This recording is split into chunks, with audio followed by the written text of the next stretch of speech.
Hello, everyone. My name is AP the Weird One, and we are back with episode 3 of Once Upon a Witch's Death. This is a very interesting episode. We got an introduction of a couple new characters. We get the introduction of the prodigy of the seven sage witches, Sophia, who we meet kind of we learn about a little bit in the beginning, and then at the very end as well. And then we meet quite a very beautiful young lady that we see in the opening. This girl, Inori of the wisdom sage. So we get to kind of meet her, and she appears a little bit early in the episode and kind of stays through pretty much throughout. Anyway, we learned some interesting bits about the world that we inhabit in. America exists in this world. The town to which Meg and her master reside in is the town of Lapis, so like a fictional town.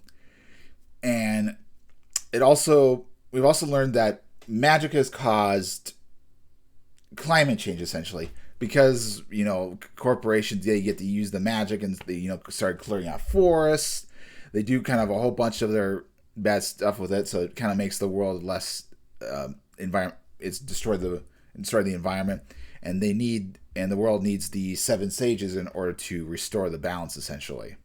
Another important thing to note is Lapis is a gateway to the other world, which her mistress, the eternal sage, is responsible for opening the gate. Although at the very end, we see that she is kind of a little bit out of commission, has some back problems, and needs Sophia to help her. Now, the main gist of this episode around these two, and we get some interesting conversations.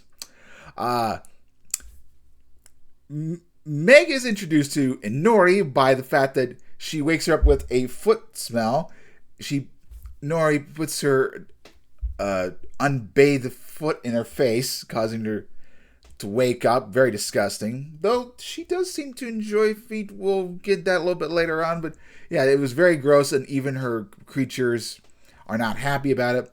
She's come by to watch the house as her master is busy fixing the environment. And these two kind of have a bit of a conversation. And it's been another week since the passage of episode 2, and we kind of learned that Meg is a bit maybe daunted by the task. She doesn't have a dream of sorts. She doesn't really have any big dreams. She does have some more very jokingly dreams when they discuss with Minori, like she wants to be rich, world domination, have a harem of men, maybe some women, alcohol, drugs.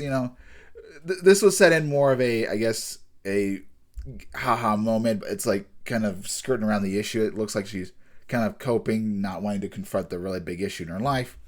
And Inori kind of brings it on out of her to, they kind of, through some conversations like, do you have any dreams of the future, or whatever. He's like, and her relaxed response, like her nonchalant response, indicate that she's suffering from the curse. They kind of bring out this conversation. So they have this kind of moment. They have these kind of moments together, and she decides Nori gives her a dream. Essentially, she shows her some meteor showers that are supposed to be at the peak, and say, here's a dream. I'll give you a dream. Why don't you become my assistant? Because you're super good with medicinal herbs and everything. Why don't you come be part of me? So she gives her this kind of big dream. And it's like, it makes this big dream. Why don't you become my apprentice next? So that she kind of gives her a dream. A little bit before that, we discovered a little bit of Meg's childhood when she was very young.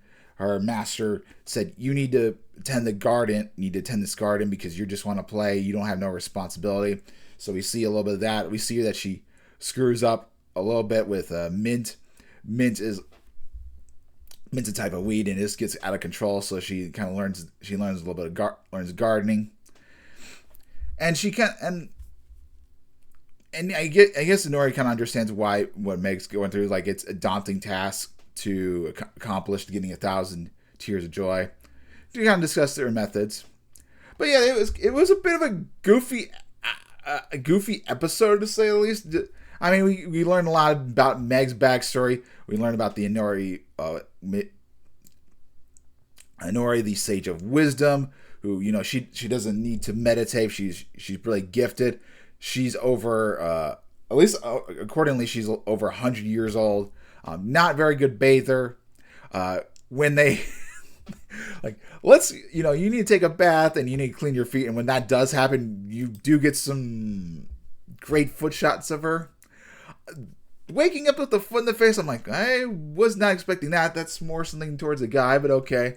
And you can see kind of Mega's very happy. Is she enjoying the feet, or is she enjoying that and they're not clean? I'll leave it up to your interpretation. But yeah, it was a fun episode. We see she's and Mega's very jealous of Sophia, the youngest witch, because, you know, they're both 17 years old, but one of them is obviously the obviously one of the 7 sages. So, and then in the next, I would assume in the next coming episode, those two are going to start bonding, because she's shown at the very end. Yeah, she's kind of shown at the very end, and she's going to do the task of opening the gate to the other world, which is a big tourist fair, both for tourism, but also for to let the overflow of magic that is obviously caused by the, you know, technology or magical technology, whatever being said. Yeah. This was I was a very good episode. I mean, I like she's a very hot woman. See very Meg's personality, very, you kind of see the duality of, like, yes, she's overtly positive, everything, but if it's a task that's like super monumental, she loses very interest. Nora points out that, you know, she, instead of accepting death, wants you to do something to prevent it, and she doesn't have a lot of motivation in her life. So, and she gave her something to look forward to, which, you know, we should all do in life. So we get a positive. Instead of waiting for death, we say, "Death, kiss my ass. I'm gonna make the most of my life and do whatever I need to." So I'm gonna figure, instead of whining to death, we make a goal for ourselves for the future. And which is something that you should, you know, doctors should tell patients, like, or even people that are like very depressed, make a good goal for yourself and then go through with it. Or, you know, if you're sick and you want to get out, like, use that as a form of recovery for yourself. So yeah, it was a nice episode. I definitely enjoyed it. Interesting. I wasn't exactly expecting the foot fan service. I'm gonna be honest, that threw me off. That threw me for a loop. Obviously enjoyed it. I mean, she had some nice booba, nice fine legs. But with that, I'll see you guys next time for episode 4. We'll see next week with Meg accompanying the 7 Sage Sophia. We'll see what they'll accomplish. I'm guessing in terms of gathering of the Tears of Joy, like, it's going to be like a lot of bursts. Like, we're not going to see it every single time. Although, yeah, I see it every single time, so I'm thinking that's how they're going to do it. I don't know. I'd like to have some episodes where they do collect some in between episodes off screen, which I think might happen in the future. But I wish there was a little bit more this week. Anyway, see you guys next time. Hope you have a wonderful day. Hope you have a wonderful night, because it's coming out Tuesday night, and have an excellent Wednesday.